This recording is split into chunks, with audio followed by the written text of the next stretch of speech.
వైశ్య వికాస వేదిక ప్రతిభ పురస్కారాలకు ఇంటర్మీడియట్లో మంచి మార్క్స్ తీసుకున్నారు. ట్విన్స్ డబుల్ యాక్షన్స్ మనం చూసి ఉంటాం. మరి పక్కపక్కన కూర్చున్నట్టు వీళ్ళు 441 442 ఎగ్జామ్లో కాదు నేను అన్నది కాలేజీలో, కన్ఫ్యూజ్ కాకండి. సో ఫస్ట్ మీరు పెద్దనా, మీరే పెద్దనా, మీరు పెద్ద గురు మేము పెద్దగా ఉంది, ఓకేనా? 1 2 3 చెప్పండి. ఎలా అనిపిస్తుంది? మంచిగా ఉంది.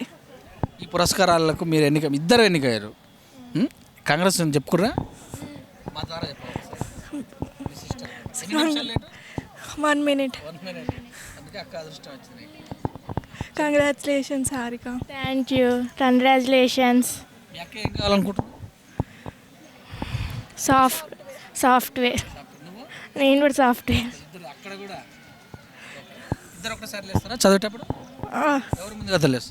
నేనే లేస్తా. ఇవన్నీ ఇబ్బంది పెడుతుంటావా? అలా వెళ్ళి ఏమందు కొద్దిసేపు ఆగులేస్తా. డౌట్స్ మీ ఇద్దరిట్లో ఎవరు డౌట్స్ ఎక్కువ క్లారిఫై చేస్తారు? ఇద్దరం చేసుకుంటాం. అంతేనా? ఎవరు ఫస్ట్ మీ ఇద్దరిట్లో చెప్పాలి? నాకైతే క్లారిటీ చెప్పాలి. నేను డౌట్ చెప్తున్నారా? ఏ సబ్జెక్ట్ అంటే ఎక్కువ మీకు ఇబ్బంది?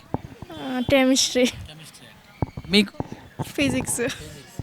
ఒకరు సో కాలేజీకి ఎలా వెళ్తుంటారు? ఎవరు డైలీ వెళ్ళాలనుకుంటారు, ఎవరు వెళ్ళొద్దు అనుకుంటారు? అలా వెళ్ళే ఇద్దరం వెళ్తాం. మీ పేరెంట్స్ యొక్క కృషి ఎలా ఉంది? మంచిగా కృషి చేస్తారు. షార్ట్ అండ్ స్వీట్గా చెప్తున్నా, ఆన్సర్స్ టకటక చెప్తాను. చెప్పు ఎలా ఇప్పుడు ఇంటర్మీడియట్ తీసుకున్నారు కదా, 441 వచ్చినాయి. మార్నింగ్ ఎన్నింటికి లేచి చదువుతారు? మార్నింగ్ 4:30 అయినా 5 అయినా లేచి. కాలేజ్ దగ్గరైనా మీకు దూరమా? కొంచెం దూరం. ఆటో. మీ కాలేజీలో అట్మాస్ఫియర్ ఎలా ఉంది స్టడీకి? బాగుంది. శ్రీ చైతన్య. అవార్డు ఎలా అనిపిస్తుంది? బాగుంది. ఏం కావాలనుకుంటారు? బీటెక్. సామాజిక సేవ ఏమన్నా చేస్తాం పెద్ద. Thank you. Thank you.